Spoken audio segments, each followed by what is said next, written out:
तबस्सुम शेख उर्फ रानी शर्मा और भारत शर्मा मां बगलामुखी के दरबार पहुंचे और सुरक्षा की मांग करते हुए शत्रु विनाशक मिर्ची यज्ञ भी करवाया।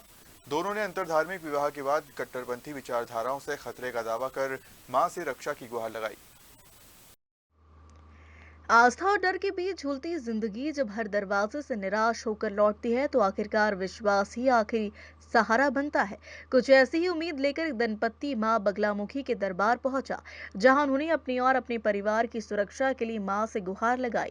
दावा है कि अंतर धार्मिक विवाह के बाद से उन्हें लगातार धमकियां मिल रही हैं और अब सिस्टम से भरोसा उठने के बाद उन्होंने आस्था का दरवाजा खटखटाया है। दंपत्ति का कहना है कि वर्ष 2019 में हुए उनके अंतरधार्मिक प्रेम विवाह के बाद से ही उन्हें कट्टरपंथी विचारधाराओं से जुड़े लोगों का विरोध झेलना पड़ रहा है। उनका दावा है कि कई बार उन्हें जान से मारने की धमकियां मिली और हमले के प्रयास भी की गए। हालात ऐसे बने कि उन्हें उज्जैन से लेकर दिल्ली, उत्तर प्रदेश और रतलाम तक कई स्थानों पर रहना पड़ा, लेकिन खतरा लगातार बना रहा। दंपति ने यह भी आरोप लगाया कि उनके घर की रैकी की जा रही है, जिसकी शिकायत पुलिस से की गई है। सबसे बड़ा सवाल तब खड़ा हुआ जब कोर्ट के आदेश पर मिली सुरक्षा को अचानक हटा लिया गया। दंपति का कहना है कि बिना किसी लिखित आदेश के उनका गनमैन वापस बुला लिया गया, जिससे उनकी चिंता और बढ़ गई। अब दंपति का कहना है कि जब सिस्टम के हर दरवाजे से निराशा मिली तो वे मां बगलामुखी की शरण में पहुंचे हैं और अब उन्हें केवल मां से ही सुरक्षा और शक्ति की उम्मीद है। Bureau report, Ujjain. मेरी अंतरधार्मिक विवाह है। मेरी पत्नी मुस्लिम धर्म से हिंदू धर्म अपनाई थी। 2019 में हमने प्रेम विवाह किया था और ये विवाह हमारे यहाँ आसानी से स्वीकार नहीं किया जा सकता। कट्टरपंथी लोग नाराज़ हो गए थे और कई प्रकार के हमले के प्रयास हुए, तो हमें उज्जैन छोड़ के दिल्ली जाना पड़ा। दिल्ली में भी घटनाएँ घटी, यूपी में रहे, यूपी के बाद हम शामगढ़, पिपलोधा, रतलाम में आए। यहाँ आने के बाद में घटनाएँ निरंतर होने लगी, तो माननीय हाईकोर्ट के आदेश से हमें सुरक्षा दी गई थी और सुरक्षा के बीच में मात्र 1 जवान दिया गया था और बीच में भी कई घटना होने लगी।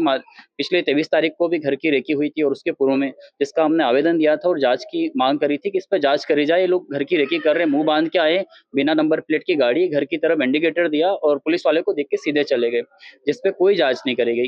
रिवर्स कैमरे चेक करने की छोटी-सी उम्मीद थी कि आप पता लगा सकती, अगर चाहे प्रशासन मन बनाए तो। 7 दिन बाद माननीय एसपी साहब को आवेदन दिया था। उम्मीद थी कि कुछ कार्रवाई होगी, फिर भी नहीं हुई। फिर 6-7 दिन का वेट करके माननीय आईजी साहब को आवेदन दिया था और विश्वास दिलाया गया था कि कार्रवाई करी जाएगी, सुरक्षा भी बढ़ाई जाएगी। पर आज तय था हम उज्जैन आएँगे और क्या मालूम क्या कारण था, उनने जो सुरक्षाकर्मी था उसे भी आज हटा दिया गया। बल्कि उन्हें जानकारी है कि उज्जैन में ही विशेष खतरा हमारा था और उसके बाद सुरक्षा हटा दी गई।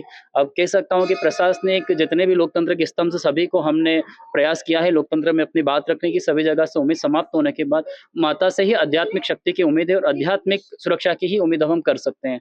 शायद हो सकता है कि अंत में हम पर कोई अच्छी मूवी बने और उसके डायरेक्टर और प्रोड्यूसर को मैं अग्रिम बधाई देता हूँ, मूवी हिट होगी। ऐसा क्यों लगता है? ऐसा इसलिए लगता है कि हमारा इतिहास रहा है, चाहे कन्हैया कुमार की हत्या हुई हो, रतलाम में कपिल राठौर की हत्या हुई हो, पूर्व में ऐसी कई जो हिंदू मुस्लिम एंगल से हत्याएँ करी गई है, उनमें बाद में हमारा हिंदू समाज बहुत जाग जाता है, क्योंकि उसे गिरा हुआ खून दिखता है तो हमारे समाज में बहुत जोश आता है और उसके बाद हम बहुत अच्छे नारे लगाएँगे, बहुत अच्छी मूवी बनाएँगे, बहुत अच्छा ज्ञापन देंगे। तो मैं उन मेरे साथियों को अग्रिम बधाई देता हूँ ज्ञापन के लिए। किन लोगों से खतरा है आपको? हम एक कट्टरपंथी विचारधाराओं से खतरा है। कारण क्या है कि उज्जैन से प्रेम विवाह था, दिल्ली में घटना घटी कि दिल्ली में जब मैं वहाँ पे एक सामाजिक संगठन के कार्यालय पे था, उस समय फ़ोन आया था, जो शादी के गवाह थे, उनको धमकी दी गई थी, तुम चाहो तो मैं 15 मिनट में हम आ सकते हैं और वास्तविक 1 से डेढ़ घंटे के अंदर निजामुद्दीन से आ चुके थे। तो ये संभव ही नहीं है कि उज्जैन से कोई डेढ़ घंटे में दिल्ली जा सकता है। यूपी बागपत में घटना घटी गई थी, शामगढ़ में घटना घटी गई और इन सभी क्षेत्रों को अगर भौगोलिक देखेंगे आप, 700-600 किलोमीटर का गैप था। तो एक व्यक्ति या एक समूह नहीं कर सकता, एक विचारधारा से खतरा है सब।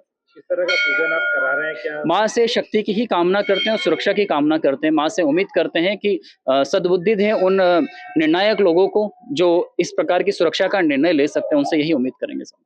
बगलामुखी मंदिर में पूजा के लिए पहुंचे हैं, क्या कारण है कि पूजा करना पड़ रही है? हमारी 2019 में शादी हुई थी, जिसके बाद से मुझ पर शिर्क का आरोप लग गया है और बुत परस्ती, और इसके लिए हम पे जान की धमकियां दी गई। हमारे रेकी भी का प्रयास कर रहे हैं, घर के आसपास भी रेकी कर रहे हैं और इससे बचने के लिए हम माता जी के शरण में आए हैं और हम पुलिस प्रशासन से यही कहना चाहेंगे कि मेरे परिवार की रक्षा करें, मेरे पति की, मेरे बच्चों की। और आज हमारी ये सुरक्षा भी हटा दी गई है। अब क्या मांग करते हैं आप? यही कि हमारी सुरक्षा वापस से करके और हमारी हाँ, मतलब मेरे बच्चों की और हम लोगों की सुरक्षा फिर से करें।